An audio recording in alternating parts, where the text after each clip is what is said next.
ఈరోజు మనం వాక్యంలోనికి వెళుచుండగా దేవుడు మనందరితో మాట్లాడినట్లుగా దేవునికి స్తోత్రం చేస్తాము. స్తోత్రం. ఏప్రిల్కు రాసిన పత్రిక 2వ అధ్యాయము 1 నుండి 4 వరకు చదువుదాం. ఏప్రిల్కు రాసిన పత్రిక 4వ అధ్యాయము 1 నుండి 4 వరకు చదువుదాం. చిన్నగా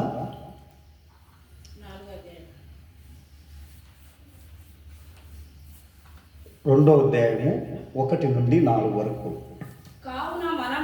కావున మనము వేరే సంగతులను వినిన సంగతులను విడిచిపెట్టి కొట్టుకొని పోకుండానట్లు వాటి యందు మరి విశేష జాగ్రత్త కలిగి ఉండు. ఎందుకనగా దేవదూతల ద్వారా పలకబడిన వాక్యము స్థిరపరచబడినందున ప్రతి అతిక్రమములు అవిధేయతయు న్యాయమైన ప్రతిఫలమును పొంది ఉండగా ఇంత గొప్ప రక్షణను మనము నిర్లక్ష్యము చేసిన ఎడల ఎలాగ శిక్షను తప్పించుకుందాము? అట్టి రక్షణ ప్రభు శోధించుట చేత ఆరంభమై దేవుడు తన చిత్తానుసారముగా సూచక క్రియల చేతను మహత్కార్యముల చేతను నానా విధములైన అద్భుతముల చేతను వివిధములైన పరిశుద్ధాత్మ వరములయందును అనుగ్రహించుట చేతను వారిలో కూడా సాక్ష్యమిచ్చుచుండగా వినిన వారి చేత మనము దృఢపరచబడెను. దేవుని యొక్క పరిశుద్ధ నామానికి మహిమ కలుగును గాక. దేవునికి స్తోత్రము. దేవుడు అంటున్నాడు, ఈ లోకములో ఇంత గొప్ప రక్షణ మన జీవితాలలో ఇచ్చినటువంటి యొక్క దేవుడు, ఈ రక్షణను మనము పోగొట్టుకోవాలంటే ఎంత దౌర్భాగ్య స్థితి ఉంటుందో మనం తెలుసుకోవాలి. ఈ రక్షణ అనేది మనల్ని ప్రేమించి ఆయన తన యొక్క రాజ్యములో సజీవంగా నిలబెట్టాలని ఆయన మన కొరకు వీటినన్నిటినీ చేసి ముందుగా మనకు ఈ యొక్క మాటలను తెలియపరిచి వాటి ద్వారా మీరందరూ కూడా విని వాటి ప్రకారము జీవించాలని ప్రభు మనందరికీ హెచ్చరిస్తున్నాడు.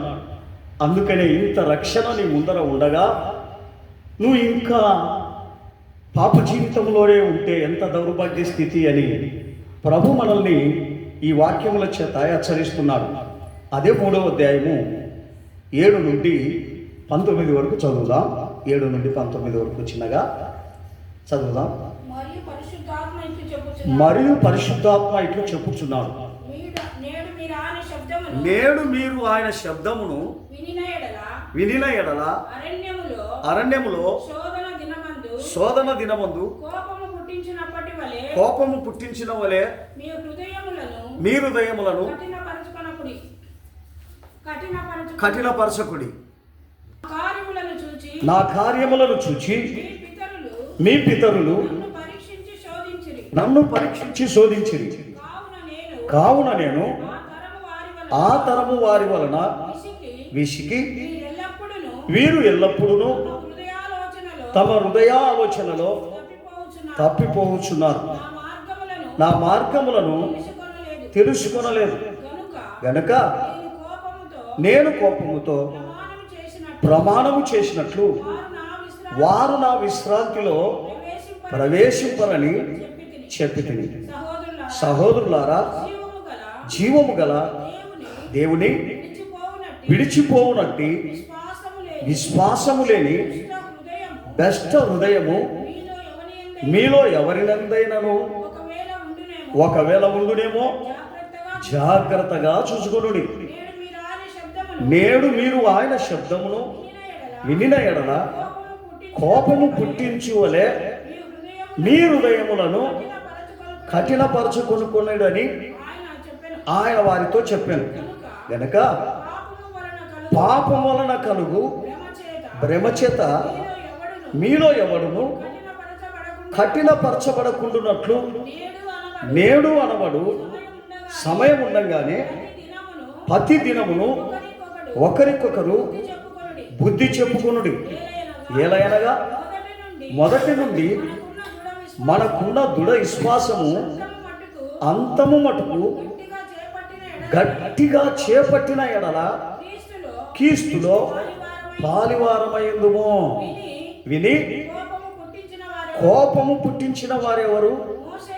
మోషే చేత నడిపింపబడి ఐగుప్తు నుండి బయలుదేరి వచ్చిన వారే కదా. ఎవరి మీద? 40 ఏళ్ళు ఆయన కోపగించెను. పాపము చేసిన వారి మీదనే కదా. వారి శవములు అరణ్యములోనే రాలిపోయాను. తన విశ్రాంతిలో ప్రవేశింపరని ఎవరిని గురించి ప్రమాణము చేసెను? ఆ మాట వినని వారిని గుర్చే కదా. కాగా అవిశ్వాసము చేతనే వారు ప్రవేశింపలేరని పోయిరని గ్రహించుచున్నాం. గమనించండి ప్రియమైన వారలారా, ఈ దినమున మన జీవితంలో ఎప్పుడైతే అవిశ్వాసం అనేది, అపనమ్మకం అనేది అది జరుగుతుందో కాదో అని ఎప్పుడైతే మన జీవితంలో అవిశ్వాసం అనేది మన దగ్గరికి ఎప్పుడు వస్తుందో ఆ కార్యములు మన దగ్గర నుండి వెనక్కలికి వెళ్ళిపోతాయి, జరగవు. అందుకనే అంటున్నాడు దేవుడు, అంటున్నాడు ఆ అపనమ్మకమును బట్టే ఆ ఇశ్రాయేలు యొక్క ప్రజలు దేవుని యొక్క రాజ్యములో ప్రవేశించలేకపోయింది అంటున్నారు. అందుకని ఈ దినంలో మనకిచ్చినటువంటి యొక్క విశ్వాసమును బట్టి, మనకిచ్చినటువంటి యొక్క ఈ యొక్క ప్రార్థనను బట్టి మనం ఎప్పుడు కూడా దేవుని యొక్క సన్నిధానంలో ఒక విశ్వాసంతో పెరగాల అంటాడు. ఆయన యొక్క చిత్త ప్రకారం పెరగాల అంటాడు. మనము ఆయన చిత్త ప్రకారం పెరగకుండా మన యొక్క అవిశ్వాసమును బట్టి మన చిత్త ప్రకారం మనం పెరిగినట్లయితే ఆయన ఏమంటున్నాడు?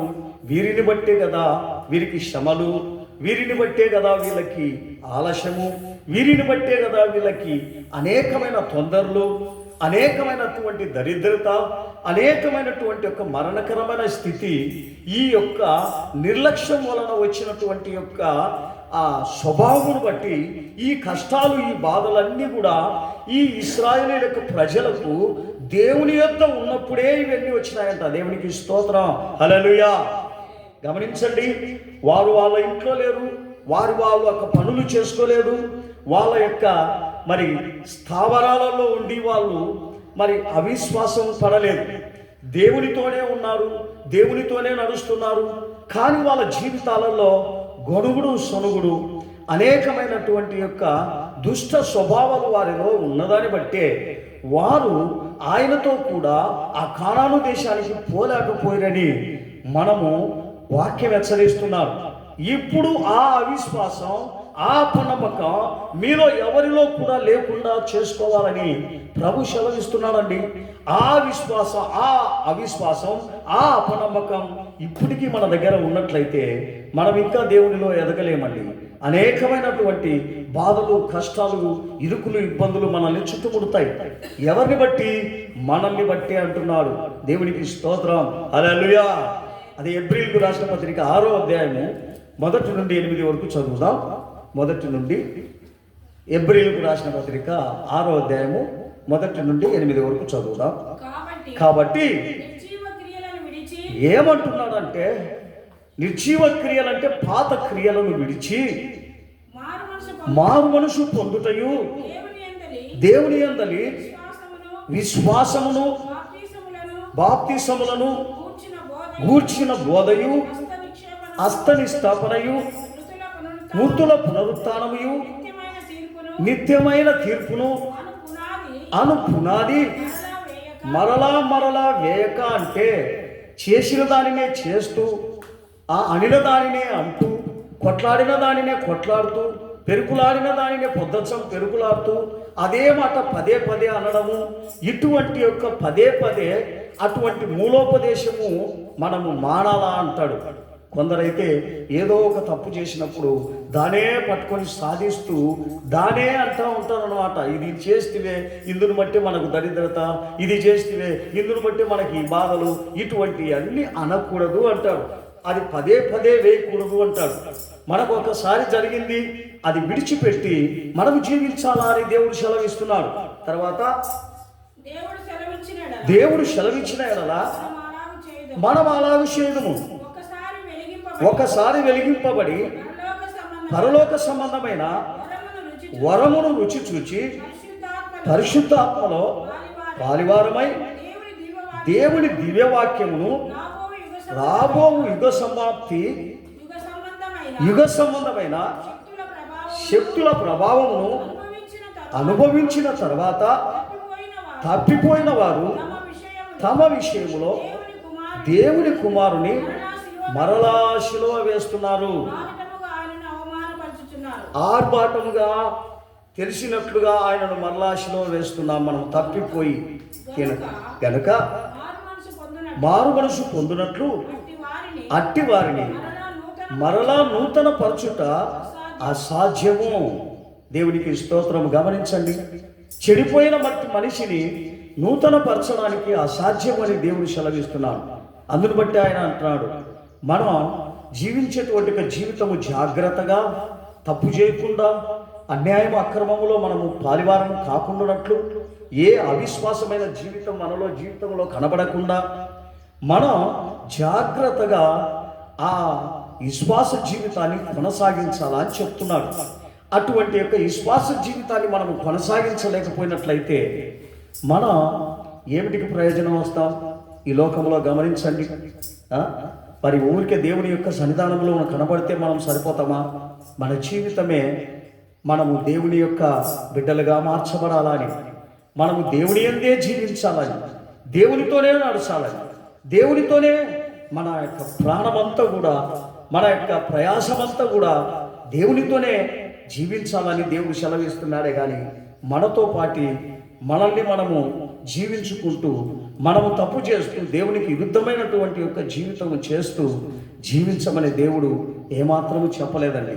మనము దేవుని దగ్గరికి వచ్చినాక మనము దేవుని పిల్లలుగా మార్చబడాలా అంటాడు. దేవుని పిల్లలుగా మనము మార్చబడాలంటే మన జీవితం మార్చబడి ఉండాలి. ఎప్పుడైతే మన జీవితము మార్చబడి లేకపోయినట్లయితే మనం అదే జీవితం, అదే మాటలు, అదే యొక్క ప్రవర్తన, అదే పద్ధతులు, ఆ పాత పద్ధతుల్లోనే మనము జీవిస్తూ ఉంటే ఈ యొక్క మార్చబడినట్లుగా మనకు ఏ కూడా తాటి ఉండదు. మరి మనం ఇంకా పాత లోకంలోనే ఉన్నట్లుగా మనము తెలుసుకుంటాం. అందును బట్టి ఆయన అంటున్నాడు, అదే హెబ్రీయులకు రాసిన పత్రికలో 10వ అధ్యాయము 26 నుండి 31 వరకు చదువుదాం. 26 నుండి 31 వరకు 10వ అధ్యాయము హెబ్రీ 26 నుండి 31 వరకు మనము సత్యమును గూర్చి అనుభవం పొందిన తర్వాత బుద్ధిపూర్వకముగా పాపము చేసిన ఎడల పాపమునకు ఇక బలి ఉండదు, కానీ న్యాయపు తీర్పునకును భయముతో ఎదురు చూచుటయు విరోధులను దహింపబోవు తీక్షణమైన అగ్నియే ఉండును. ఎవరైనను మోషే ధర్మశాస్త్రమును నిరాకరించిన ఎడల 2-3 సాక్షులుగా మాట మీద కనికరింపకుండా వారిని చంపించుదు. ఇట్లుండగా దేవుని కుమారుని పాదములతో తొక్కి తాను పరిశుద్ధపరచుటకు సాధనమైన నిబంధన రక్తమును అపవిత్రమైనదిగా ఎంచి కృపకు మూలముగా ఆత్మను తిరస్కరించిన వాడు ఎంత ఎక్కువైన దండన అనుభవించును. ఎంత భయంకరమైన దండన! పగ తీర్చుట నా పని, నేనే ప్రతిఫలం ఇచ్చుదును అని, మరియు ప్రభు తన ప్రజలకు తీర్పు తీర్చును అని చెప్పిన వారిని మనం ఎరుగుదుము కదా. జీవము కలిగిన దేవుని చేతిలో పడుట భయంకరము. గమనించండి ప్రియమైన వారులారా, ఈ జీవితం అనేది అవిశ్వాసము, అపనమ్మకం, ఆ యొక్క స్థితిలో మనం నడవకుండా జీవించడమే ఈ శ్వాస జీవితం. దానిలోనే మనం నడుస్తున్నామంటే దేవుని నుండి ప్రయోజనం వచ్చేది ఏంది ఉండదు అని దేవుడు సెలవిస్తున్నారు. గనుక అది గుర్తిరిగి మనం ఈ లోకంలో ఉండగానే మనము సరి చేసుకోవాల్సినటువంటి ఒక బాధ్యత మన మీద ఉంది. ఈ బాధ్యత మన యొక్క శరీరం మీద ఉంది, మన ఆత్మ మీద ఉంది. గనుక వీటిని గుర్తెరిగి దేవుని యొక్క సన్నిధానంలో కనపడాలని ప్రభు సెలవిస్తున్నారు. అదే 12వ అధ్యాయము 25 నుండి 29. 12:25 నుండి 29. మీకు బుద్ధి చెప్పుచున్న వానిని నిరాకరింపకుండునట్లు చూసుకొను. వారు భూమి మీద నుండి బుద్ధి చెప్పిన వారిని నిరాకరించినప్పుడు తప్పించుకొనకపోయిన ఎడల పరలోకము నుండి బుద్ధి చెప్పుచున్న వారిని విసర్జించు మనము తప్పించుకొనకపోదు మరి నిశ్చయం కదా. అప్పుడు ఆయన శబ్దము భూమిని సలింపజేసెను. కానీ ఇప్పుడు నేను ఇంకొకసారి భూమిని మాత్రమే కాక ఆకాశమును కూడా కంపింపజేసును అని మాట ఇచ్చిన్నాడు. ఇంకొకసారి అని మాట చెలింపజేయబడినవి నిలకడగా ఉండు నిమిత్తము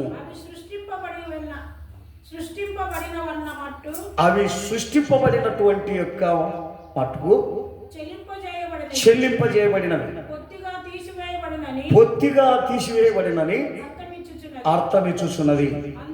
అందువలన మనము నిశ్చలమైన రాజ్యమును పొంది దైవ కృప కలిగి ఉందుము. ఆ కృప కలిగి వినయ భయభక్తుల చేత దేవునికి ప్రీతికరమైన సేవ చేయుదుము. ఎలయనగా ఆయన మన దేవుడు దహించి అగ్ని అయి ఉన్నాడు. గమనించండి, దేవుడు అంటున్నటువంటి ఒక మాట ఏమిటి అంటే, మనుషులందరూ కూడా ఈ భూమిని, ఆకాశాన్ని, ఇంటిని, ఈ లోక ఆస్తులను, అంతస్తులను నమ్ముకొని ఉన్నారు. కానీ ఇవన్నీ ఆయన పెట్టినటువంటి యొక్క భిక్ష, వీటిని తీసేయగలిగినటువంటి యొక్క శక్తి నాకుంది అంటున్నాడు. గనుక ఇదిగో ఆకాశము, భూమి ఇంతకు ముందుగా నేను దానిని పాడు చేసినాను, ఆకాశమును కూడా ఇప్పుడు పాడు చేసేటువంటి ఒక సమయం ఆసన్నమైంది. గనుక మీరు వీటిని గుర్తెరిగి మీ జీవితాలను దేవుని యొక్క మార్గమునకు నడిపించుకోనమని ప్రభు మనల్ని హెచ్చరిస్తూ ఉన్నాడండి. అటువంటి యొక్క హెచ్చరికలో మనం ముందుకు సాగలేకపోయినట్లయితే మనము కూడా ఈ ఆకాశము, భూమి నశించినట్లే మనము నశించిపోతామని సెలవిస్తున్నాను. మరి 5 అంశములు నేను మనకు హెచ్చరిస్తున్నాను. ఈ 5 అంశములు ఏమనగా మనము ఒక్కొక్కటే తెలుసుకుందాం. హెబ్రీయులకు రాసిన పత్రిక 2వ అధ్యాయము 3వ వచనములో మొట్టమొదటి యొక్క అంశం ఏమిటి అంటే, చదువుదాం. 2:3. ఇంత గొప్ప రక్షణను మనము నిర్లక్ష్యము చేసిన ఎడల ఎలాగ తప్పించుకుంటాం? గమనించండి, ఇంత గొప్ప రక్షణ మనకి ఇచ్చినాడు, ఇంత గొప్ప ఆశీర్వాదం ఇచ్చినాడు.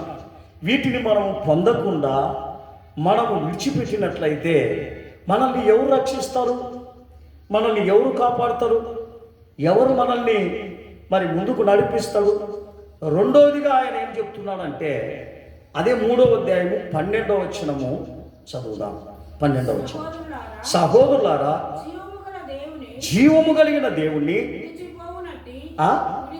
విడిచిపోవునట్టి విశ్వాసము లేని బెస్ట హృదయము మీలో ఎవని యందైనను ఒకవేళ ఉండునేమో అని జాగ్రత్తగా చూసుకున్నాడు.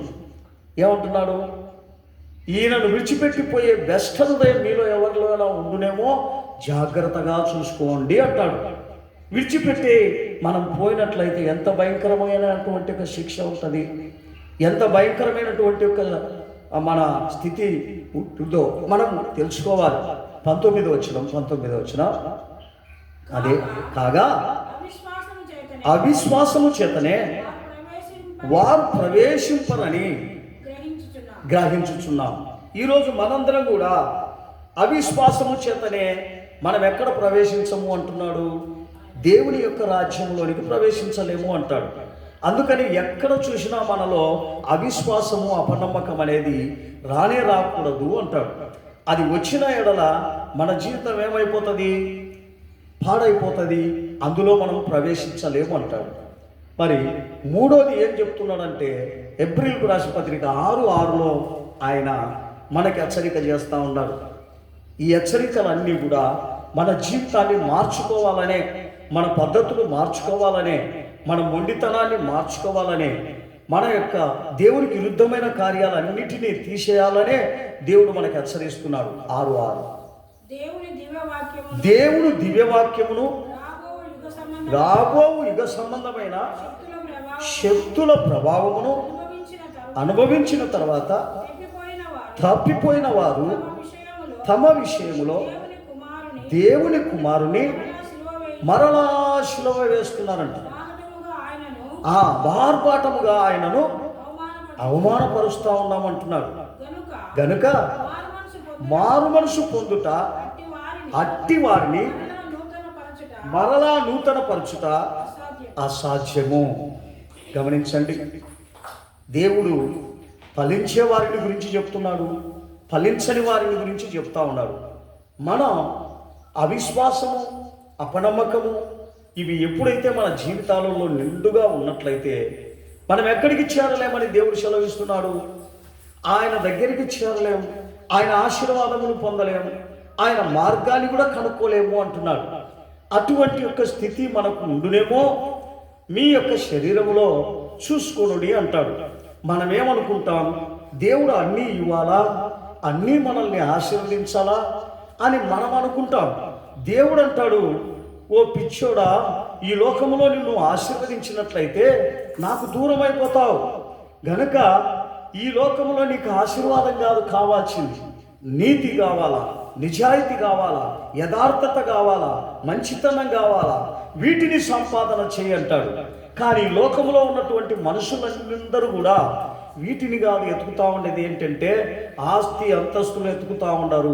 వాళ్ళు ఉన్నతమైన స్థితికి వెళ్ళాలి, ఈ భూమిలో అనేకమైనటువంటి యొక్క ఆస్తులు వనకూర్చుకోవాలి, ఈ భూమి మీద అనేక మంది చేత మేము పొగడబడాలి, అనేక మంది మమ్మల్ని చూసి సావుకారులు అనుకోవాలని ఎందరో పరిగెత్తుతూ ఉన్నారు. ఇది ఎంత దౌర్భాగ్య స్థితితో ఒకసారి ఆలోచన చేయి. అందుకనే ఆయన అంటున్నాడు, ఎరివాడా, ఈ లోకములో నీవు ఫలించడానికి ఇంత పరిగెత్తుతూ ఉన్నావే, పరలోక రాజ్యంలో ఫలించడానికి పరిగెత్తు, నీకు ప్రయోజనం ఉంది, ఈ భూమి మీద కూడా నీకు ఆశీర్వాదం ఉంది అంటున్నాడు. కానీ ఫలింపు లేని ఈ భూమిని పట్టుకొని, మరి యుగాయుగములు లేని ఈ భూమిని ఆకాశాన్ని పట్టుకొని, ఈ భూమి మీద నువ్వు ఈ భూమి ప్రకారమే ఈ మనుషుల యొక్క మాయోపాయముల చేత నీవు కూడా అట్టి కార్యములు చేయొచ్చు, దేవునికి దూరం ఎందుకు అయిపోతావు అని చెప్పి దేవుడు మనల్ని హెచ్చరిస్తూ ఉన్నాడు. అదే 10వ అధ్యాయము 4వ అంశం 10వ అధ్యాయం 26వ వచనం మనం చదువుదాం. ఎబ్రిల్కు రాసిన పత్రిక 10:26వ వచనం. మనము సత్యమును గూర్చి అనుభవ జ్ఞానము పొందిన తర్వాత బుద్ధిపూర్వకముగా పాపము చేసిన ఎడల పాపమునకున్న బలి ఉండదు, కానీ న్యాయపు తీర్పుకు భయముతో ఎదురు చూడడమే. గమనించండి, ఏమంటున్నాడు ఆయన? తెలిసి మనం ఎప్పుడైతే పాపం చేస్తూ ఉంటామో మనకు ఇంకా దేవుని యొక్క రాజ్యములో అవకాశం ఉండదు. దేవుడు మనల్ని పైకి తీసుకొని పోడు, మంచిది చెడ్డది చెప్తా ఉన్నాడు. కానీ మీకు నేను చెప్తున్నాను, మంచిది చేయమంటున్నాడు, తగ్గించుకోమంటున్నాడు. లేదు నేను పాత స్వభావంలోనే కక్షలు పెట్టుకుంటా, పాత స్వభావంలోనే పగలు పెట్టుకుంటా, పాత స్వభావంలోనే వ్యభిచారాలు చేస్తా, దొంగతనాలు చేస్తా, మోసాలు చేస్తా, ఇతరులను చంపుతా, ఇతరులను నాశనం చేస్తా అని చెప్తే దేవుడు ఏ రీతిగా ఒప్పుకుంటాడండి? అటువంటి ఒక స్థితి నాకు అవసరమా? అటువంటి మనిషి నాకు అవసరమా? ఆ పాత స్వభావం విడిచి ఒక కొత్త జీవితంలోనికి వచ్చే మనిషి కొరకై నేను ఎదురు చూస్తున్నానని ప్రభు సెలవిస్తుంటే మనుషుడు ఏమంటున్నాడో తెలుసా? నువ్వు ఎదురు చూసినా నాకు మాత్రం ఆస్తి అంతస్తు కావాలా, నాకు మంచి ఆశీర్వాదాలు కావాలా, నాకు మంచి ఆరోగ్యం కావాలా. ఎంత దౌర్భాగ్య స్థితిలో మనుషుడు ఆలోచన చేస్తున్నాడో మనం తెలుసుకోవాలి. ఈ యొక్క దౌర్భాగ్య స్థితిలో ఆలోచన చేసి మనుషుడు తన్ను తాను దేవునికి దూరమైపోతా ఉన్నాడనమాట. దేవునికి దగ్గర కాలేదు ఇతడు. అటువంటి ఒక స్థితి నాలో నీలో ఏదైనా ఉన్నట్లయితే ఇది సరి చేసుకోమని దేవుడు సెలవిస్తున్నాడే కానీ వాళ్ళు చెప్తా ఉంటారు నేను అలాగనే జీవిస్తాను అని నువ్వు అనుకున్నట్లయితే ఒక రోజున మన జీవితము మరి దేవుని యొక్క రాజ్యమునకు వెళ్ళదు కానీ అగ్నిగుండంలోనికి వెళ్తుంది అని చెప్తున్నాడు. అదే 5వ అంశముల గురించి నేను ముగిస్తా. 5వ అంశము ఎబ్రిల్కు రాసిన పత్రిక 12వ అధ్యాయం 25వ వచనములో ఏం చెప్తున్నాడంటే, మీకు బుద్ధి చెప్పుచున్న వానిని నిరాకరింపకుండునట్లు చూసుకొను. వారు భూమి మీదనున్న బుద్ధి చెప్పిన వానిని నిరాకరించినప్పుడు తప్పించుకొనకపోదురు. గమనించండి, పరలోకము నుండి బుద్ధి చెప్పుచున్న వారిని విసర్జించు మనము తప్పించుకొనకపోవుట మరి నిశ్చయము కదా. గమనించండి ప్రియమైన వారులారా, మనం చెప్పేటువంటి ప్రతి మాట మనుషులు ఏమనుకుంటారు? ఏదో చెప్తున్నారు, ఏదో ప్రార్థన చేస్తున్నారు అంతే అని చెప్పి ఈజీగా కొట్టేస్తారు, ఈజీగా దాన్ని అనుకోరన్నమాట. ఈ బుద్ధి ఎందుకు చెప్తున్నావు? గమనించండి, మీరు ఇలాగుండాలి, ఇలాగుంటేనే మీకు ఆశీర్వాదాలు, ఇలాగుంటేనే మిమ్మల్ని దేవుడు కాపాడుతాడు అని మేము మీకు హెచ్చరిస్తున్నాం అన్నమాట. అవన్నీ మాకు అవసరం లేదు. మేము ఎట్లున్నా కానీ, ఏ తప్పిదములు చేస్తున్నా, ఏ అన్యాయం చేస్తున్నా, ఏ మోసం చేస్తున్నా మమ్మల్ని దేవుడు కాపాడాలంటే ఎంత బుద్ధిపూర్వకంగా ఆలోచన చేస్తూ ఉంటారు మనుషులు. అటువంటి ఆలోచన మానుకోమంటున్నాడు. నువ్వు తప్పు చేసినట్లయితే నిన్ను నేను శిక్షించక మానను. అది ఇక్కడ శిక్షిస్తా, పరలోక రాజ్యంలో శిక్షిస్తా.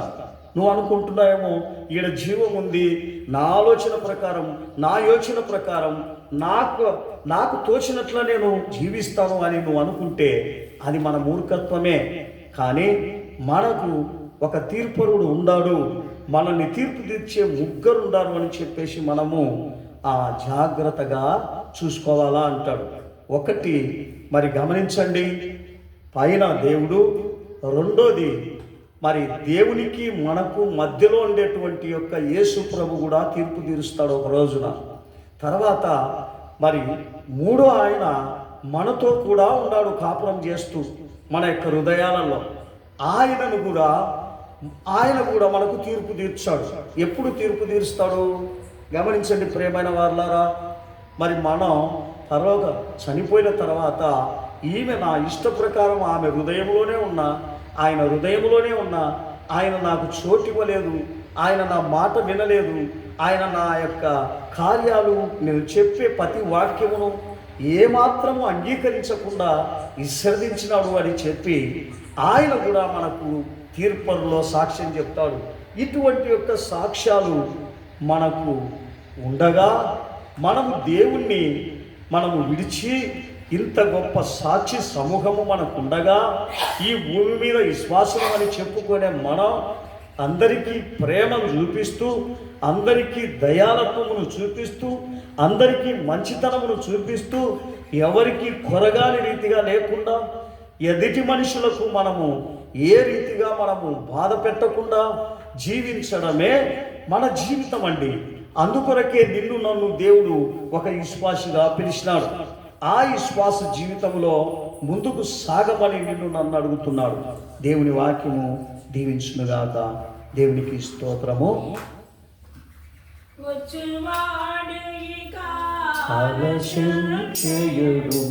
కాలము బహు వచ్చువా భూమిక ఆలస్యము చేయదు, కాలము బహు కొంచెమేగా. నీతిమంతులరా వెనకంజవేయగా, బహుకాలం పాటించుని. నీతిమంతులరా వెనకంజవేయగా, బహుకాలం పాటించుని. శీఘ్రముగా వచ్చును యేసు జీవన్ పని ముగిసి, శీఘ్రముగా వచ్చును యేసు జీవన్ పని ముగిసి. యేసు యుగయుగములు ఎలెదము హల్లెలూయా. యేసు మనము యుగయుగములు ఎలెదము హల్లెలూయా. ఆమేన్. స్తోత్రం స్తోత్రం స్తోత్రం స్తోత్రం. Praise the Lord, praise the Lord, praise the Lord, praise the Lord, praise the Lord, praise the Lord. ప్రభు ఇంతవరకు మనల్ని హెచ్చరించిన హెచ్చరికను బట్టి దేవునికి స్తోత్రం చేస్తాం. స్తోత్రం స్తోత్రం.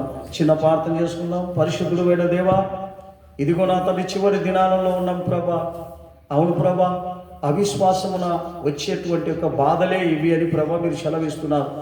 ఆ అవిశ్వాసం అనేది మా దగ్గర లేకుండా, ఆ అపనమ్మకం అనేది మా దగ్గర లేకుండా జీవించినట్లు కృప దయచేయమని అడుగుతున్నాం. మా జీవితం ఏ పాటిది ప్రభా? మీరు లేనిది ఏది చేసినను ప్రభా ఈ లోకంలో ముందుకు సాగమని ప్రభా మీరు సెలవిస్తున్నారు. గనుక మీ అండ, మీ యొక్క రక్షణ, మీ యొక్క కృప మాకు ఉంటేనే ప్రభా మేము ముందుకు సాగి ఈ లోకంలో కూడా జీవిస్తాము ఆశీర్వాదకరంగా అంటున్నారు. అటువంటి జీవితము చేయడానికి సరిపడ శక్తి బలమును మాకు ఒక్కొక్కరికి అనుగ్రహించమని, వచ్చిన ప్రతి బిడ్డను ప్రభా మీరు ఆశీర్వదించి, వారికి ఉన్న బలహీనతలు, వారికి ఉన్న కష్టాలు, వారికి ఉన్న సమస్యలన్నింటినీ త్వరగా తీర్చి రాబోయేటువంటి యొక్క రాకడకు ప్రభా మమ్మల్ని అందరినీ సిద్ధపరచమని, మమ్మల్ని మేము తగ్గించుకుంటూ నీ దయగలిగిన స్థానికి అప్పగిస్తున్నాం. యేసునామములో అడుగుచున్నాము తండ్రి, ఆమేన్. స్తోత్రం స్తోత్రం స్తోత్రం. నా ప్రాణమా యెహోవాను సన్నిధించుము, నా అంతరంగ సమస్తమైన పరిశుద్ధ నామమును సన్నిధించుము. నా ప్రాణమా యెహోవాను సన్నిధించుము, ఆయన చేసిన ఉపకారముల వృద్ధి. అందరూ దేవుడికి స్తోత్రం చేస్తాం. స్తోత్రం స్తోత్రం. హల్లెలూయా హల్లెలూయా హల్లెలూయా. అందరికీ స్తోత్రం. Praise the lord.